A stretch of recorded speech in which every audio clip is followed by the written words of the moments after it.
এই মুহূর্তে সবথেকে বড় খবর,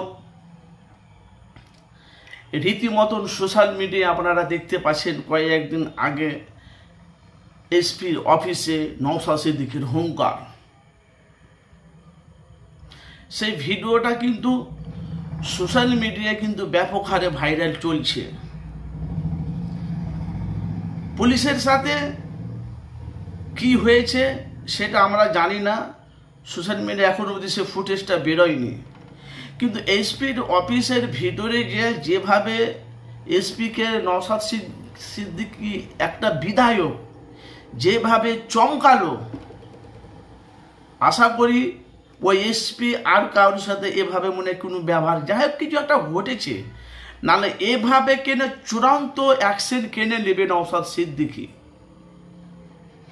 তুমি ভুল করেছো, তোমাকে অস্বীকার করতে হবে। তুমি কার দ্বারাই হচ্ছে, কার দ্বারাই করছো, কার দ্বারাই হচ্ছে, সে ভিডিওটা কিন্তু সোশ্যাল মিডিয়ায় কিন্তু ব্যাপক হারে ভাইরাল চলছে, রীতিমতন আমরা দেখতে পাচ্ছি। আর আপনারা জানেন, আমি আপনাদের কাছে ফুটেজ না পেলে, তথ্য না পেলে আমি আপনাদের কাছে বাস্তবটা তুলে ধরি না। এখন সেই নওশাদ সিদ্দিকীর ভিডিওটা সোশ্যাল মিডিয়ায় ব্যাপক হারে ভাইরাল চলছে। তার সাথে সাথে সাথে আমরা এখন দেখতে পাচ্ছি যে নওশাদ সিদ্দিকীকে যে মিডিয়া আছে, যে বাংলায় যারা যারা এইসব কাজগুলো করে, মানে মিডিয়ারা যেসব কাজগুলো করে, সাংবাদিক, তারা বলছে ভাই কি হয়েছিল এ ব্যাপারে, আপনি যেভাবে ওদেরকে চমকালেন, তো ওদের তো মাথা হেড চুপ।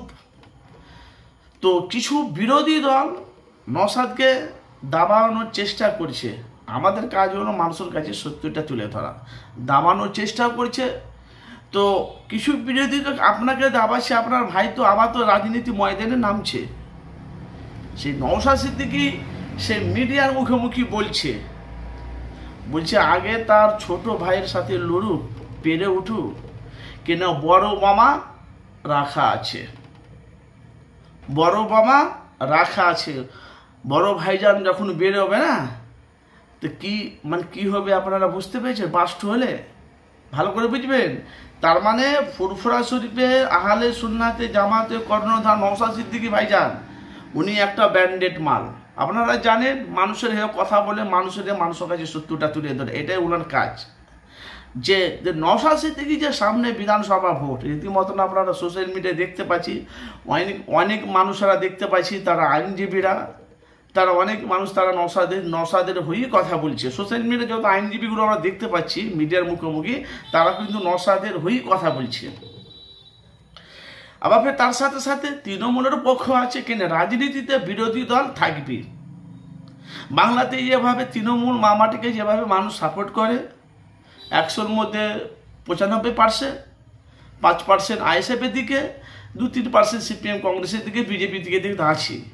একে তার সাথে সাথে সে সাপোর্টগুলো 2026-এ বিধানসভার ভোটে আগে কিছু সাপোর্টগুলো উচ্ছেদ হবে।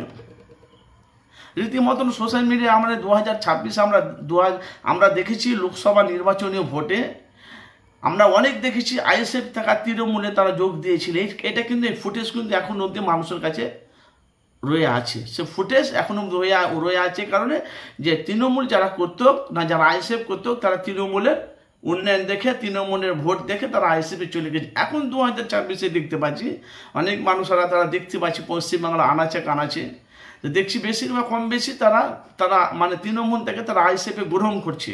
তাহলে আগামী দিনে 2026-এ যে বিধানসভাতে 2021-এ যে নওশাদ সিদ্দিকীর সাথে যে ভোটটা হয়েছে বিধানসভায়, তোমার তোমার ভাঙড়ে, আবার তো নওশাদ সিদ্দিকীর সাথে আবার ভোট আছে 2026-এ বিধানসভায় ভোট। তো নওশাদ সিদ্দিকী কি ওখানে কি পরাজিত হবে না নওশাদ সিদ্দিকী জয়ী হবে? আর আপনারা জানেন সেই আইএসএফের দলটাকে বাংলাতে দাবানো, উচ্ছেদ করার বিরোধী দল চেষ্টা করছে। কিন্তু ভাই আমরা জানি না। দেখেন, আমাদের কাজ হলো মানুষের কাছে সত্যটা তুলে ধরা। কে জিতলো কে হারলো সেটা জনগণ, সংখ্যালঘু মানুষ সেটা তার বিচার করবে।